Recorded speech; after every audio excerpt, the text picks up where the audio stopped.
Hit the third case இந்த படம் நம்மள நெருங்கிட்டு இருக்கு. மே 1 ரிலீஸ் ஆக போற இந்த சமயத்துல வந்துட்டு இந்த படத்தை பத்தி ஒரு ரூமர் வந்து இருந்துச்சு முன்னாடியே. என்னன்னா இந்த படத்துல கார்த்தி சாரோட கேமியோ இருக்க போகுது அப்படிங்க சொல்றாங்க. இதுக்கான ரீசன் என்ன அப்படின்னு சொல்லிட்டு பார்க்கும்போது சும்மாலாம் இந்த கேமியோ இல்ல.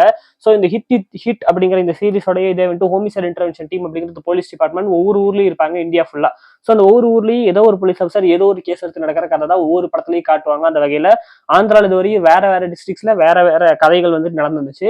அண்ட் இப்ப விசாகப்பட்டினம் டிஸ்ட்ரிக்ட்ல அர்ஜுன் சர்க்கார் அப்படிங்கிற இந்த போலீஸ் ஆஃபீஸர் இந்த ஹிட் அப்படிங்கிறது ஹோமிசைட் இன்டர்வென்ஷன் டீம்ல இப்ப ஹேண்டில் பண்ண போற ஒரு கேஸ் தான் இந்த ஹிட் தேர்ட் கேஸ் படத்துல காட்ட போறாங்க.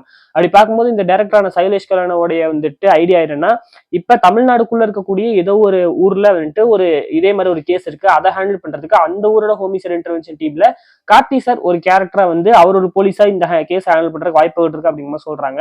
இது உண்மையா இருக்க வாய்ப்புகள் இருக்கு. பட் இந்த படத்துல ஹிட் 3லயே ஒரு கேமியோ வரலாம் அப்படிங்கிற சொல்றாங்க. அது உண்மையா இருக்க வாய்ப்புகள் இருக்கான்னு தெரியல.